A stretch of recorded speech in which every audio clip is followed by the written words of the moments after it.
This was our first time going to Kanab. We spent a Friday, Saturday, Sunday, and it absolutely blew us away. We got in 4 amazing hikes, and in this video, we're gonna share with you those hikes, how to get there, what they look like, and why Kanab should be on your list to visit. So if you're not familiar with this small little Utah town, it's located in southern Utah. So let's dive into hike number 1, which was going to the Moqui Sand Caves, or just known as the Sand Caves. It was only a 7-minute drive from Kanab, 5.3 miles. And to get there, you're just gonna turn off of Highway 89 into the Sand Caves parking lot. So from the parking lot, it's a 1 mile out and back hike. You're gonna take dirt trails, and then you're gonna hike some sandstone to get up to the caves. So from the parking lot, you're gonna see this sign that says, "Are you ready for this hike?" It's 1 mile round trip. You definitely need good footwear because you're gonna be hiking on sandstone, and you wanna bring lots of water. So you'll find trail markers all along the way till you get there. As you're getting close on the trail, you'll be able to look up and see the sand caves. And you're actually gonna hike past the sand caves to where this sign is, and this is where you're gonna start hiking the sandstone. And they've painted some paw prints on there so you know where to follow on the sandstone. So you can see the slight incline, and these are the white paw prints I was talking about. So the paw prints go up and then they wrap around, so then you head back towards the Moqui Sand Caves. So this is the steepest part of the hike. We're gonna have to hike along this slanted sandstone, but then after that, it levels out and it's pretty easy to get over to the sand caves. You can see from this aerial view that there's lots of openings into the sand caves, which allows natural light to come in. So you definitely want to bring a flashlight for the back of the caves, but I'm going to take you on a quick tour to show you what these sand caves look like.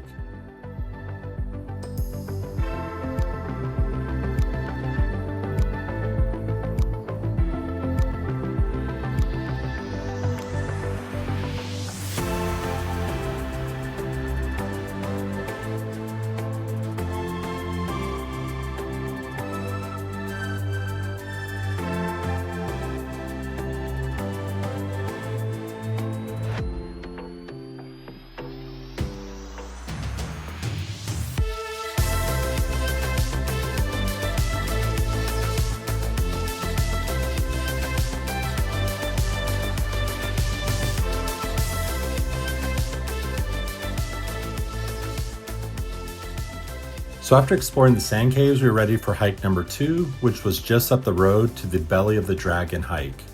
So this is a 20-minute drive from Kanab, but since it's on the way, it was only about 15 minutes from the Moqui Sand Caves.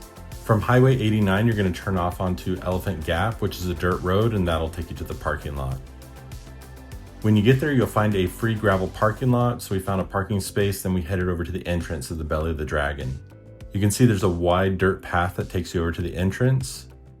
Because this is a man-made drainage tunnel, there are steps that you have to go down to get in. So if it's raining, definitely don't go inside, but on a dry day, this was a fun hike. So you can see from the path, this is where you're gonna step down, and then you'll be in the Belly of the Dragon. So you'll see from this footage that once you get towards the middle of the tunnel, you definitely wanna have some type of flashlight, whether it's on your phone or you bring a handheld flashlight.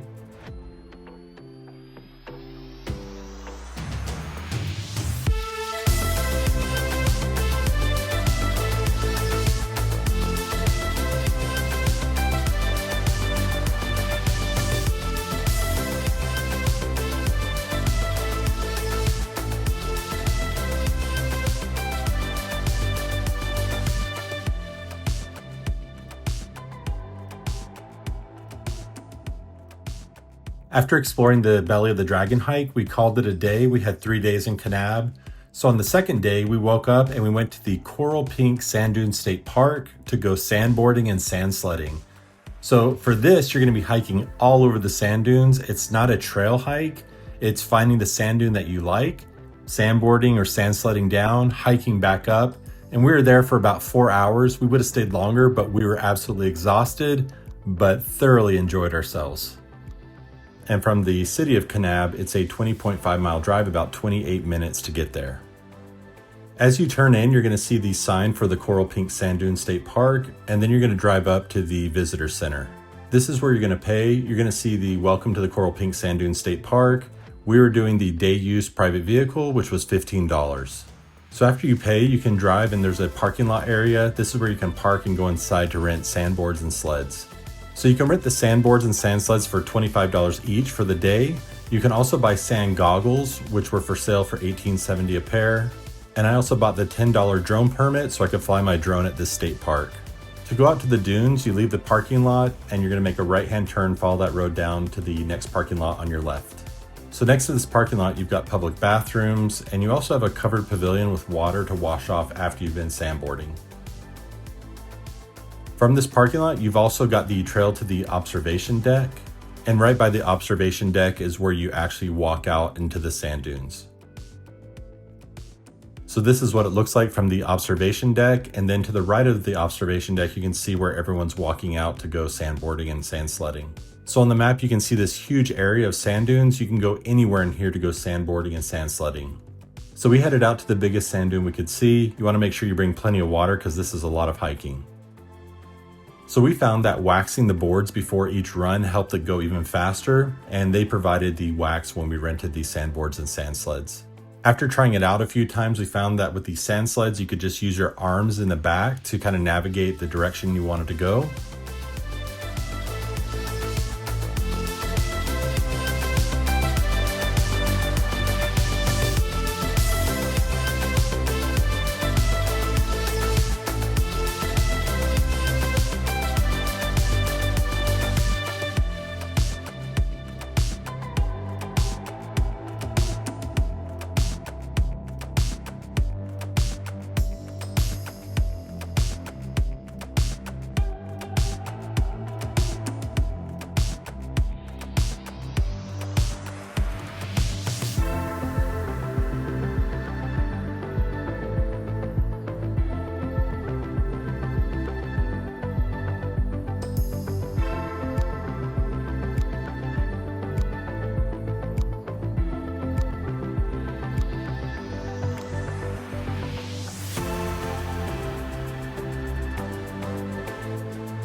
So that wraps up hike number 3 at the Coral Pink Sand Dune State Park.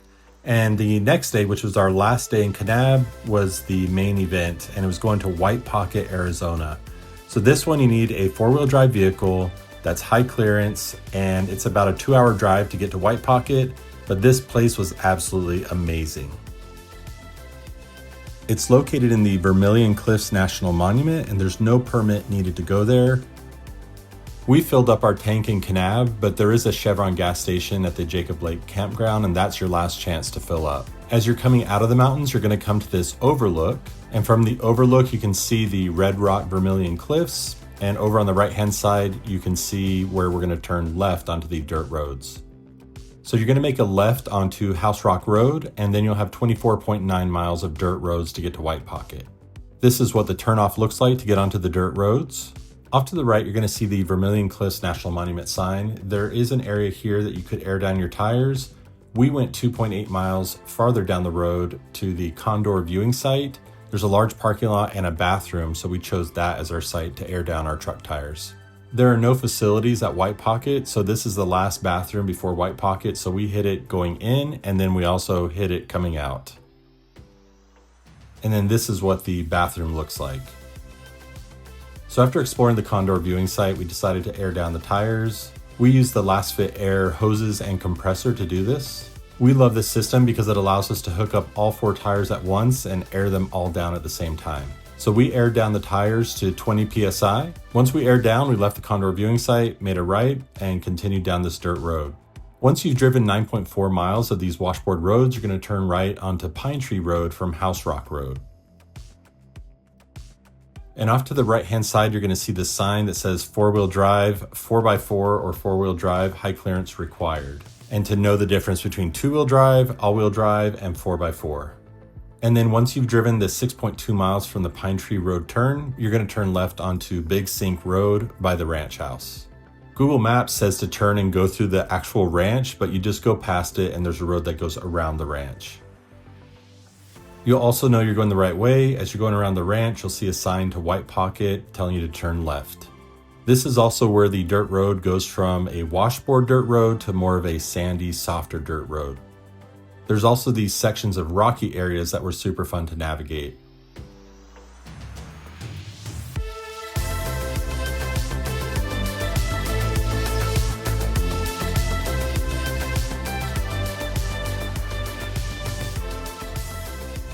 Once you've driven 3.9 miles from the big Sink Road turn, you're going to veer left onto White Pocket Road. As you veer onto White Pocket Road, you'll know you're in the right way as you see the sign pointing straight for White Pocket. So the last 5.4 miles to get to White Pocket are the areas that have the deep ruts or the deeper sand, but with a high clearance truck, we got there just fine. You're going to come up to this cattle gate. This is perfectly normal. It'll be closed to keep the cattle in, but you'll open the gate, and then once you go through, you close it and make sure the chain is on so the gate stays closed, and then keep going on this road. When you're a half mile to White Pocket, the road veers to the left, so you'll just stay on that main road, and that takes you right there. As we were pulling into White Pocket, there was a two-wheel drive van that was stuck in the sand, and there was already a Jeep that had stopped to help them, so we went around and headed over to the entrance of White Pocket. As we were entering into White Pocket, there's one last cattle guard crossing, and you'll see that this is another reason why you need a high clearance vehicle. So you pass the White Pocket Recreation Area sign, and then right after that, you're going to make a left, which takes you to the parking lot.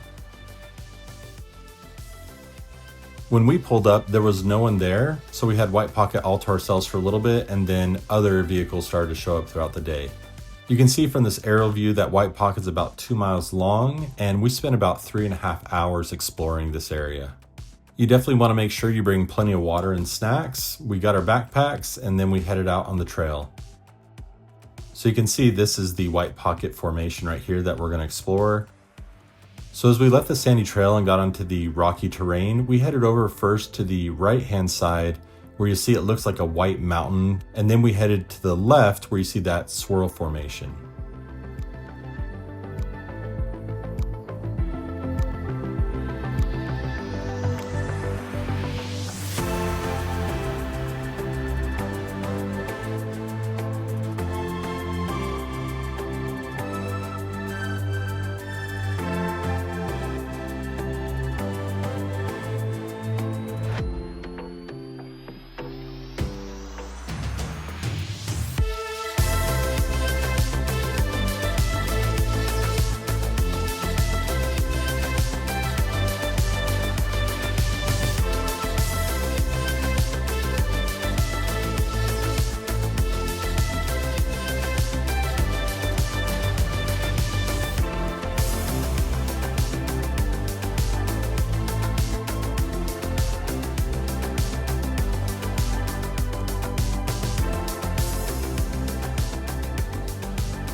So from that first swirl formation, we decided to explore the northern end of White Pocket, and this is what it looks like.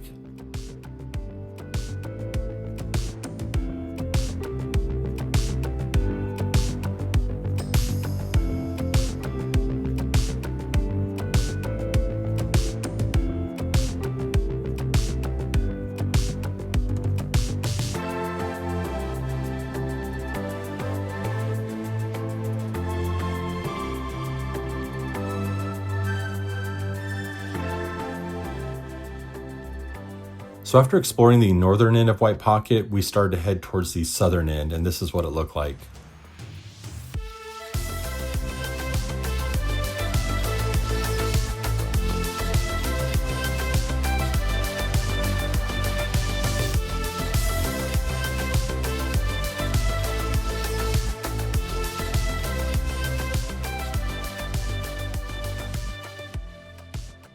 White Pocket blew us away. This place was amazing to explore, and this was hike number 4 on our 3-day trip to Kanab. So if you haven't explored southern Utah yet, a trip to Kanab is definitely worth putting on your bucket list.